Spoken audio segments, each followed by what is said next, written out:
벌써 이제 한 해의 마지막 주일을 우리가 이제 지내고 있습니다.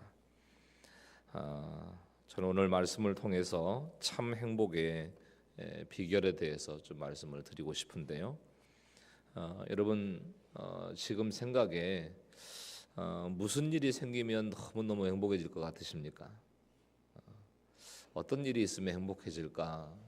보통 이제 아이들을 양육하고 있는 부모들의 입장에서는 최대 관심사가 뭐냐면 입시 잘해서 좋은 대학 가는 거죠. 그래서 뭐 모든 사람이 원하는 뭐 S대학 이런 데 들어가면 행복해질 것 같다.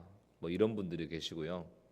보통 보면 어떤 엄마는 우리 아이가 그렇게 명문대 들어가면 하나님 안 믿고도 살 수 있을 것 같다. 너무 좋아가지고 이렇게 얘기하시는 분도 있고, 무서운 얘기 같지만 우리 마음속에 다 그런 마음이 조금씩 다 들어있다는 걸 우리가 알고 있습니다.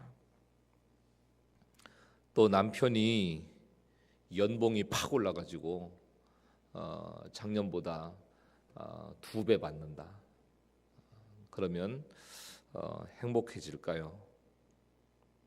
또 모든 사람들이 가지고 싶어하는 이런 이제 뭐 명동의 노른자이 땅, 뭐 우리 이제 인천으로 따지면 뭐 이제 송도의 뭐 어디 뭐 이런데 이제 뭐 수천 평의 땅이 수만 평의 땅이 내 것이 되면 야 이제 나는 부자 됐다 그래서 행복해질까? 또 로또 복권에 1등에 당첨이 돼가지고 뭐 있는 빚 없는 빚 다 청산을 하고 완벽하게 노후까지 보장이 된다면 뭐 다른 생각, 다른 걱정, 염려 뭐 이런 거 없겠죠. 그러니까 너무너무 나는 행복해질 것 같은가? 어떻게 되면 내가 행복해질 것 같으세요? 또 전문 직업과 또 준수한 외모에 또 성품까지 괜찮은데 믿음도 좋아요. 그러니까 완전히 엄친 나에다가 또 교회 오빠에다가 뭐 이제 가져야 될 모든 조건들은 다 가진 거죠. 자, 그런 배우자감이 제발 저와 결혼해 달라고 이렇게 이제 청혼을 하면 그야말로 또 혼기를 앞두고 있는 또 이제 결혼을 앞두고 있는 형제와 자매들은 환상 그 자체겠죠.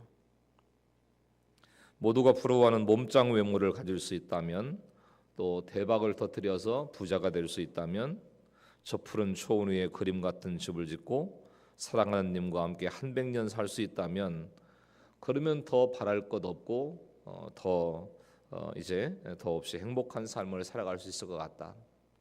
이런 이제 생각이 드시냐는 거죠. 과연 진짜 행복은 어디 있을까? 2003년 겨울이었습니다. 이쯤 된 것 같아요.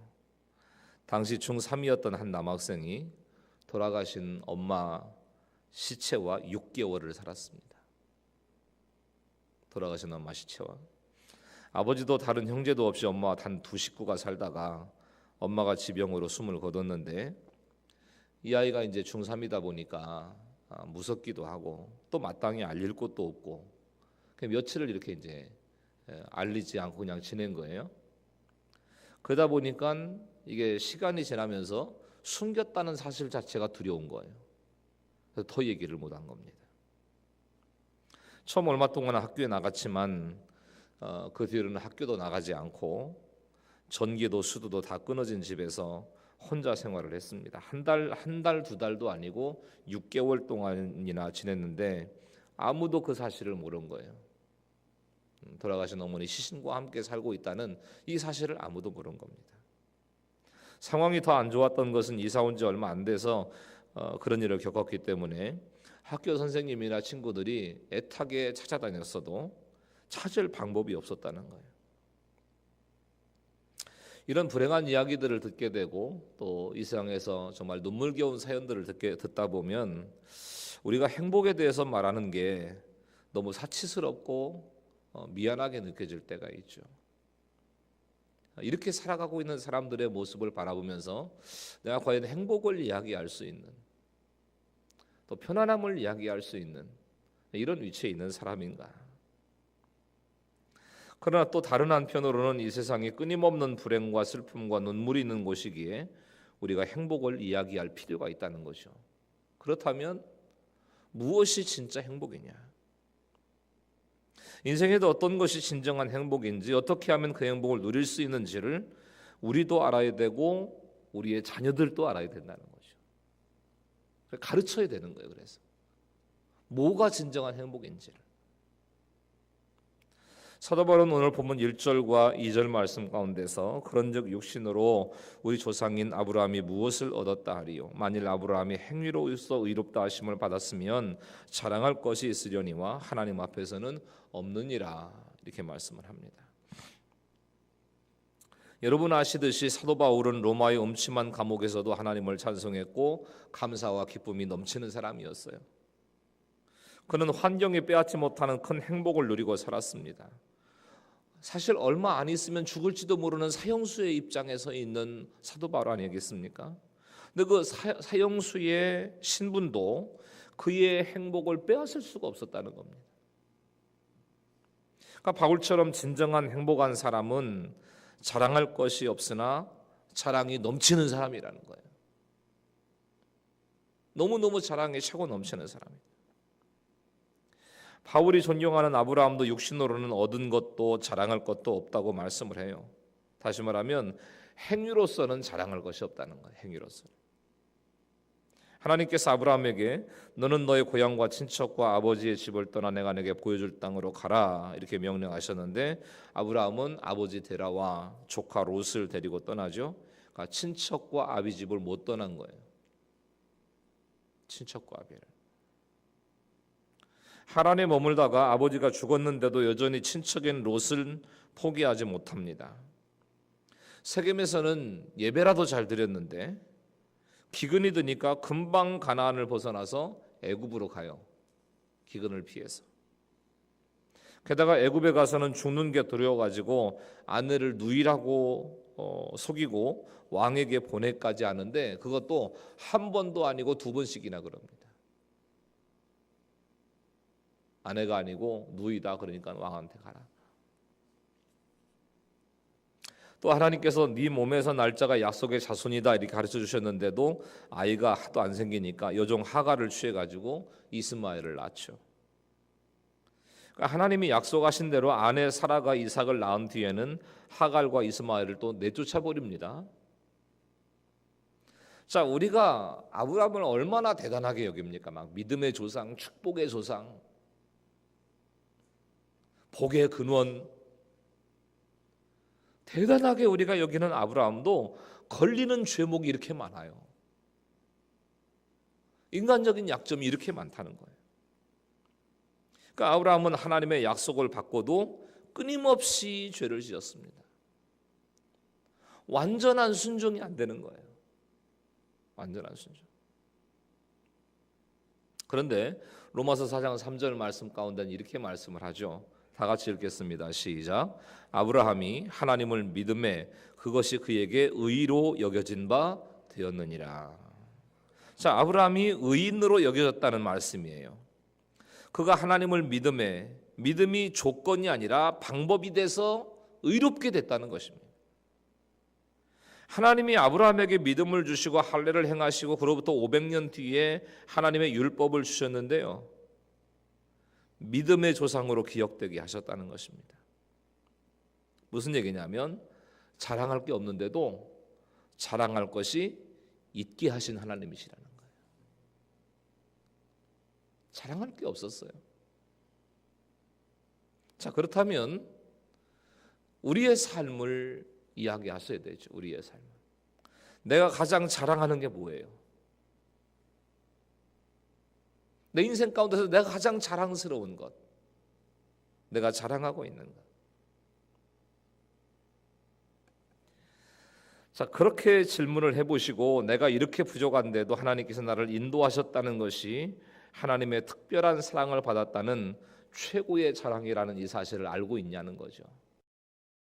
이어지는 4절과 5절을 보겠습니다. 일하는 자에게는 그 삭시 은혜로 여겨지지 아니하고 보수로 여겨지거니와 일을 아니할지라도 경건하지 아니한 자를 의롭다 하시는 이를 믿는 자에게는 그의 믿음을 의로 여기시나니. 자, 보십시다. 일을 해서 받은 삭은 대가지 선물이 아니죠. 일을 해서 받은 품삯은 이건 대가지 선물이 아니에요. 근데 일을 안 했는데도 삭스를 준다면 놀라운 일 아니겠습니까? 월급을 올려줘도 너무너무 감사한데 일을 안 했는데도 월급을 준다면 이게 얼마나 감사한 일이에요. 예, 감사한 일이죠. 근데 요즘에는 이제 보통 쿨한 사람들이 있어요. 자기 스스로를 이제 뭐 시원시원한 사람이고 아싸란 사람이다 이렇게 여기는 사람들이 있는데, 이런 사람들은 일을 안 했는데도 삭스를 주면 몸과 마음이 쿨해지지가 않아요. 뭐라고 얘기하느냐? 내가 왜 일을 안 했는데도 돈을 주냐? 나는 공짜나 바라고 사는 사람이 아니에요. 이렇게 생각을 하는 거죠. 이런 사람은 자신을 합리적이라고 생각하면서 부르는 주제가가 있는데, 그 주제가의 제목이 뭐냐면 세상에 공짜가 어딨냐. 이게 한평생을 부르고 살아가는 주제가인 거예요. 세상에 공짜가 어딨냐. 그래도 주겠다 그러면 나에게 무슨 꿍꿍이 속이 있어서 그러는 거니. 의심까지 합니다. 안 주고 안 받는 게 쿨하고 깔끔하다고 생각하는 거예요. 물론 무조건 받기만을 바라는 것도 건강한 생각은 아닙니다. 그러나 잘 받는 걸 못하는 사람은 분명히 주는 것도 잘 못해요. 잘 받을 줄 알아야 또 잘 줄 줄도 아는 겁니다. 세상 사람들은 내가 일하지 않아도 삭스를 주신다는 것, 내 행위가 경건하지 않는데도 의롭다고 하시는 이 주님의 말씀을 도무지 이해할 수가 없는 겁니다. 아니, 내가 의로운 구석이 없는데, 내가 착한 구석이 없는데 왜 나를 착하다고 의롭다고 죄 없다고 말씀하시냐. 그러나 그것을 믿는 우리들이야말로 진정한 행복한 사람들이라는 거죠. 이걸 믿을 수 있는 사람들. 6절과 8절입니다. 일한 것이 없이 하나님께 의로 여기심을 받는 사람의 복에 대하여 다윗이 말한 바, 불법이 사함을 받고 죄가 가려짐을 받는 사람들은 복이 있고 주께서 그 죄를 인정하지 아니하실 사람은 복이 있도다 함과 같으니라. 자, 여기서 사도 바울이 이야기하고 있는 사람의 행복은 우리가 생각하는 일시적인 행복이 아니라 영원한 행복을 이야기하고 있는 거예요. 다윗은 이스라엘 왕으로 하나님의 기름 부음을 받고 모든 것을 가졌던 사람이죠. 왕이니까. 하나님의 명을 받아서 많은 전쟁을 치렀으니까 나름대로 일한 공로도 많다고 할 수 있어요. 하나님이 전쟁을 치르게 하셨으니까 나가서 전쟁했습니다.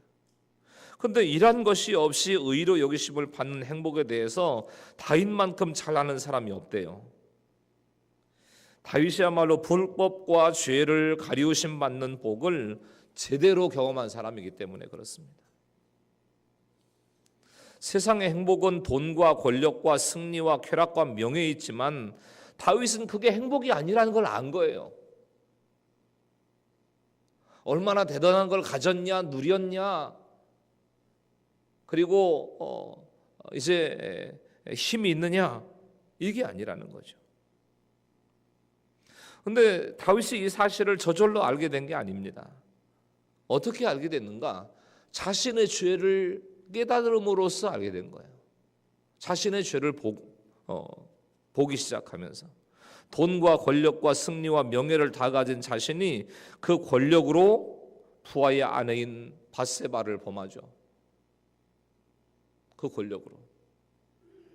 또 그 죄가 드러날까 봐서 밧세바의 남편 우리야를 함정에 빠뜨려서 죽게 하고, 그 왕의 권세와 권력으로 또 가지고 있는 힘으로 거짓말과 간음과 살인을 그냥 뚝딱 해치워 버려요. 내가 힘이 있으니까, 내가 능력이 있으니까, 왕이니까 뚝딱 해치워 버립니다. 그러면서 자신의 죄가 덮어지기를 바랬고 스스로 잊어버리려고 나는 괜찮아, 왕이니까. 왕이 뭐 이 정도도 못해? 수없이 노력하고 되뇌었을 것입니다. 없었던 일로 하고 싶었을 거예요. 자기 스스로도 생각할 때 이게 너무 왕으로서 그야말로 정말 해서는 안 될 이런 모습으로 살아온 자신의 부끄러운 오점이기 때문에 그냥 잊어버리고 싶었을 거예요. 그러나 하나님은 다윗을 사랑하셔서 나단 선지자를 보내시고 다윗의 죄가 다 드러나게 하시죠. 덮고 싶었는데, 없던 일로 하고 싶었는데 다 드러나게 하세요. 다윗은 대단한 왕이었고 용장이었고 음악가였고 시인이었으며 눈이 붉고 용모가 빼어난 사람이었다고 성경은 말씀하고 있습니다. 그러나 다윗의 가장 위대한 점은 거기 있는 것이 아니라 자신의 죄를 깨닫고 인정하는 데 있었다는 거예요. 자신의 죄를 볼 수 있는 데 있었다는 것입니다. 자신의 연약함과 죄성을 인정하고 스스로에게 절망한 것입니다. 하나님만이 내 자신의 죄를 사하시고 가리우신 분이시라고 하는 사실을 깨달은 거예요. 깨닫는 것에 그치지 아니하고 나단 선지 앞에서 자신의 죄를 인정합니다. 시편의 수많은 이 기도의 찬양을 여러분 보십시오. 모두가 하나님 앞에서 흘리는 눈물이고 주의 고백이고, 하나님이 아니면 나는 살 수 없습니다, 이런 믿음의 고백인 거예요. 그런 다윗의 간절한 회개가 수천 년 동안, 그리고 지금 우리가 예배 드리는 이 순간까지도 하나님의 은혜로 우리에게 전해지고 있는 것입니다.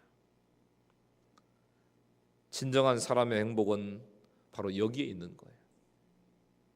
왕으로서 수치가 드러나고 그것을 인정하는 것은 다윗에게 죽기보다 힘든 일이었겠지만, 이 땅에서 그 지옥의 아픔을 겪는 게 축복인 걸 아는 거죠.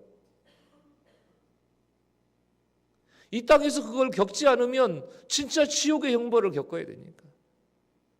그러니까 진짜 지옥을 가지 않도록 막으시는 하나님의 사랑이라는 거예요. 무서운 전염병에 걸리지 않도록 예방주사를 맞는 것처럼 망하고 병들고 아파서 내 죄를 깨달을 수 있다면, 그럴 수만 있다면, 그래서 주님을 만나고 하나님께 의로 여기심을 받는다면 그보다 더 큰 복이 어디 있겠냐는 거예요. 이게 진짜 복이죠. 이게 진짜 복이다. 하나님께 의로 여기심을 받는 자의 행복이라고 하는 것은 경험해보지 않으면 알 수가 없어요. 세상 주위로는 나와 가까이 할 수 없는 분이 나와 교제를 해준다면 얼마나 기분이 좋겠습니까?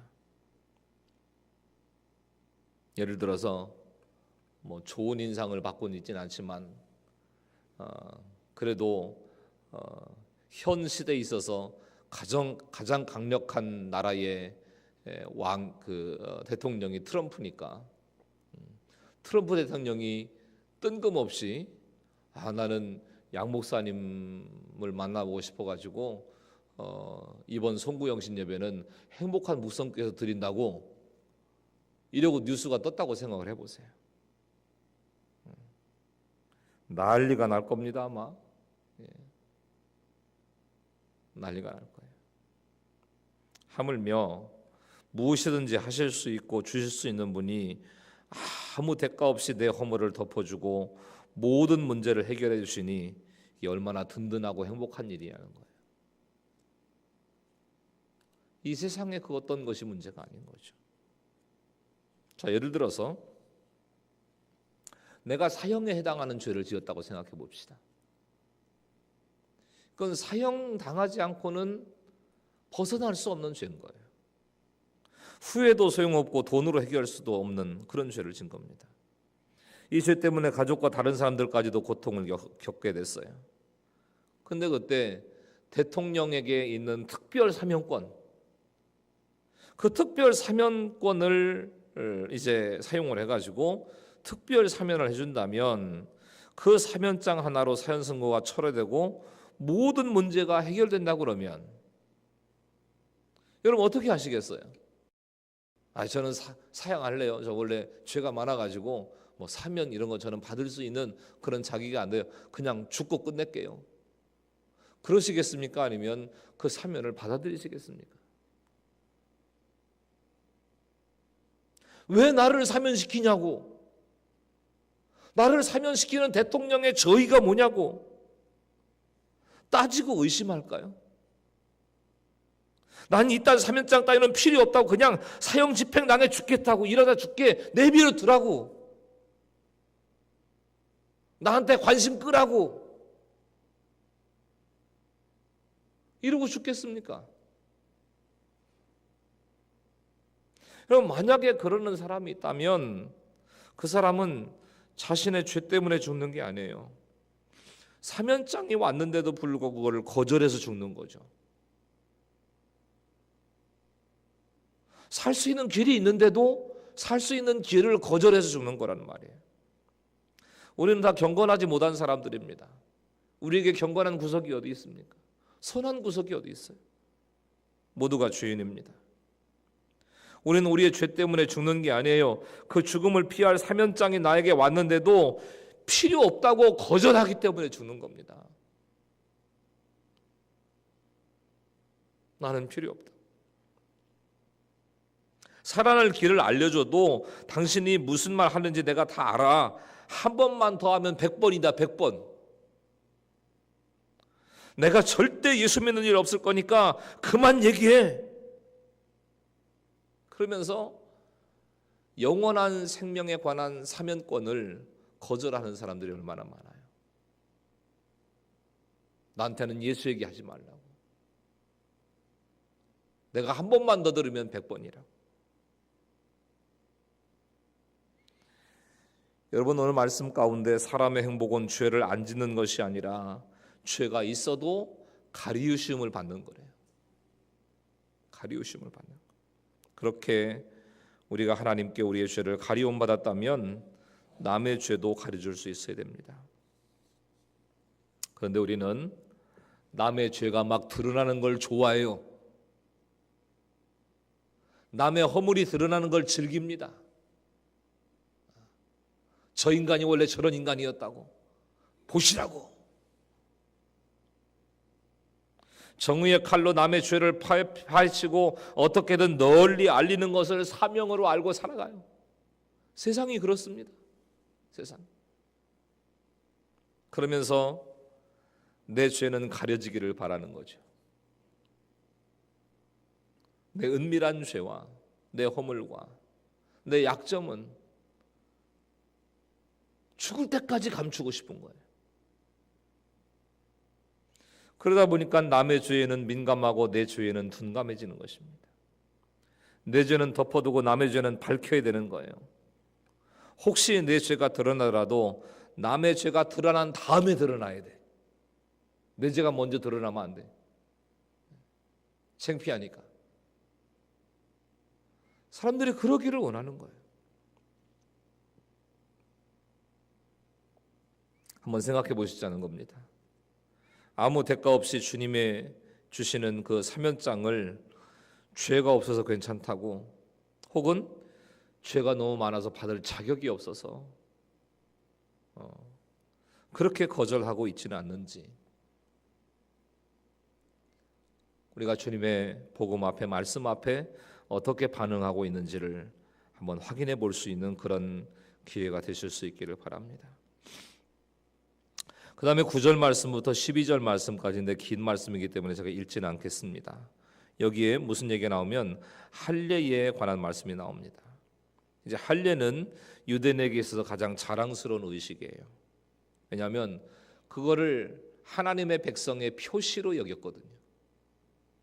말하자면 믿음의 표로 여겼다는 거예요.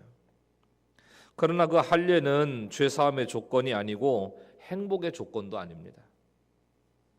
아브라함은 하갈에게 얻은 이스마엘과 함께 할례를 받았습니다. 그런데 하나님이 아브라함을 의롭다 하신 것은 할례를 행하기 훨씬 전이거든요. 창세기 15장 4절 말씀에 내 몸에서 날짜가 내 후손이 되리라 라고 말씀을 하시는 이 이삭의 약속을 주셨고요. 15장 6절 말씀에 아브라함이 여호와를 믿으니 여호와께서 이를 그의 의로 여기시고 이렇게 말씀을 하세요. 그러니까 아브라함은 할례의 조상도 되고 무할례의 조상도 되는 거예요. 그런데도 많은 사람들이 믿음의 혈통을 부르짖어요. 믿음의 혈통. 그러나 행위나 할례, 경건 생활보다 더 중요한 것은 하나님 안에서 연합되는 관계예요. 여기서 여기시고라고 말씀하는 이 여겼다라고 하는 말의 의미가 뭐냐면 계산되었다, 지불되었다 이런 의미를 가지고 있습니다. 그러니까 내가 치러야 될 값을 하나님이 대신 치러주셨다는 거예요. 내가 계산해야 될 계산을 하나님이 다 계산해 주셨다는 거예요. 빌레모서 1장을 보면 빌레몬의 종 오네시모가 로마에 가서 복음을 듣고 바울의 동역자가 됩니다.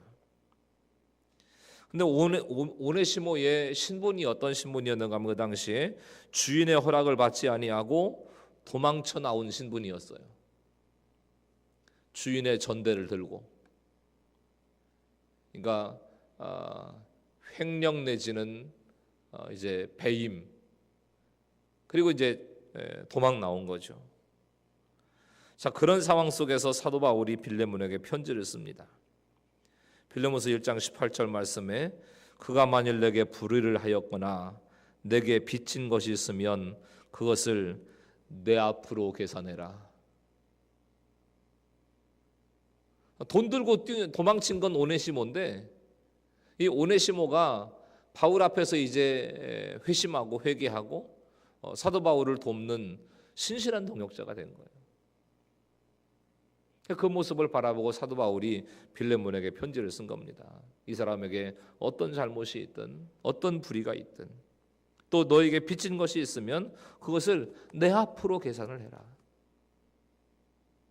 오네시모에게서 받지 말고.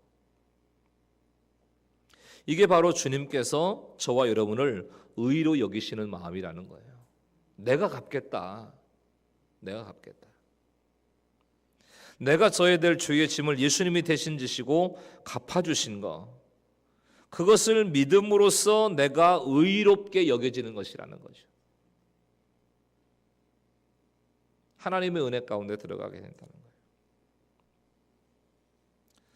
사소한 행복들이 모여서 큰 행복이 만들어지는 겁니다.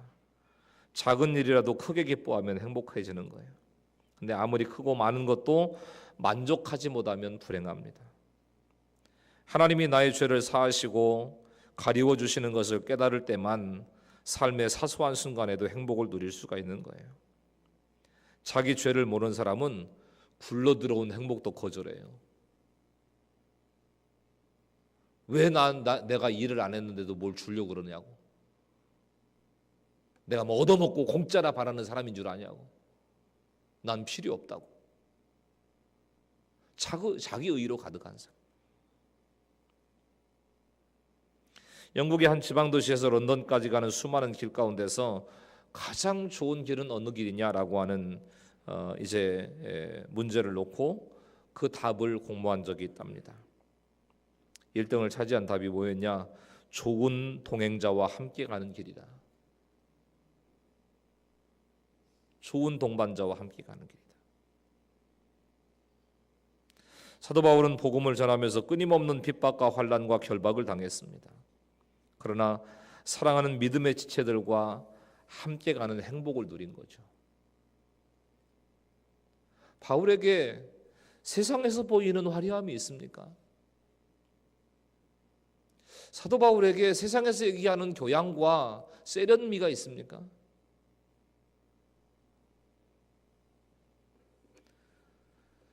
나중에 사도 바울의 마지막 인생 여정의 모습들을 바라보면 외투 한 벌, 성경 한 권, 두루마리 성경 하나, 그마저도 마가에게 좀 겨울이 오기 전에 좀 가져다 다오 이런 부탁을 하죠. 궁궐 같은 집도 없었고 또 든든하게 노후를 의탁할 수 있는 어떤 근거도 없었어요. 그러나 사도 바울은 그 어떤 누구보다도 행복했습니다. 천국 가는 여정이 아무리 험하고 힘들어도 좋은 동반자와 함께라면 그 여정에 행복할 수 있는 거죠. 저 여러분의 불법을 사하시고 죄를 가리워 주신 것에 대해서 증거하면서 격려하면서 갈 그 동반자가 있다면 우리의 모든 삶의 순간들이 행복으로 빛나게 될 것입니다. 여러분, 한 해의 마지막 주일을 보내면서 한번 스스로에게 질문해 보실 수 있기를 바랍니다. 나는 과연 예수님을 믿고 행복해졌는가?